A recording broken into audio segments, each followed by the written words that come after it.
કાલે રાત્રે મને તમારા મીડિયાના મિત્રોના માધ્યમથી જ મને કોલ આવ્યો કે આવો, એટલે મેં મારા ડિઝાસ્ટર સેન્ટરમાં પૂછ્યું કે આપણે આવી કાંઈ જાણ છે.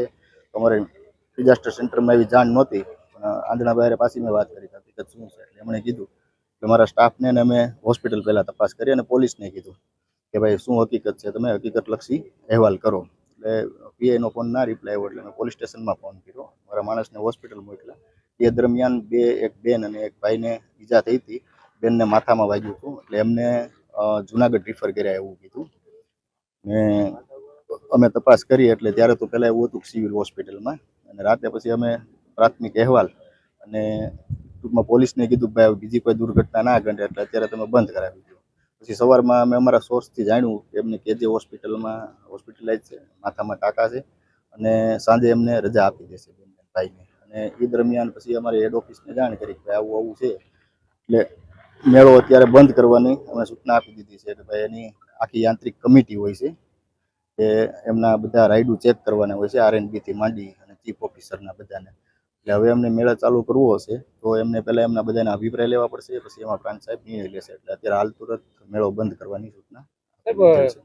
સંસ્થા તરફથી કેમ કોઈ જાણ કરવામાં ન આવી આવડી મોટી ઘટના બની? એ સંસ્થા અમને પણ તમારા મીડિયાના માધ્યમથી જ જાણ થઈ, એટલે સંસ્થાવાળાને એ જ કીધું કે આ તો કાલે સવારે તો અમને તો જાણ થાય ત્યારે જ ખ્યાલ આવે, એટલે પોલીસ ને અમને મીડિયાના માધ્યમથી જ અમને જાણવા મળ્યું, એટલે તરત અમે એક્શનમાં આવ્યા.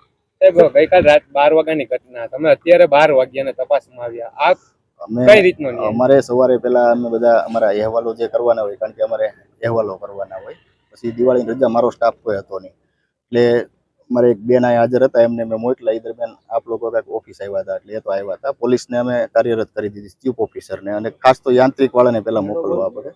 મેળો બંધ. અમારે યાંત્રિક કમિટી તથા મામલતદાર સાહેબ અને કલેક્ટર સાહેબમાંથી તમામ મંજૂરી અમે લીધેલી છે, અને ફિટનેસ સર્ટી આવ્યા પછી જ જે મેળાનો અમે કોન્ટ્રાક્ટ જેને સંચાલન માટે આપેલો છે સંસ્થા તરફથી, ત્યાર પછી જ અમે એને ચાલુ કરવા માટેનું કીધેલું છે.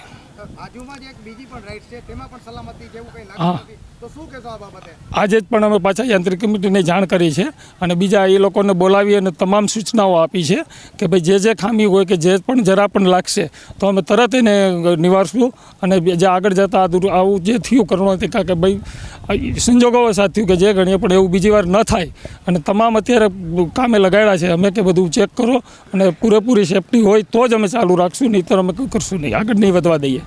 જે અમે રાઇડને સંચાલકને જેને આપી હોય એ તમામ જવાબદારી એ લોકોની હોય છે, એને લેવાનું હોય છે, અને ચેક અમે કરેલું છે. હા, મારી પાસે જમા કરાવેલા પરફોર્મન્સ લાઇસન્સની તમામ કોપી એને મારી પાસે જમા કરાવેલી હા છે.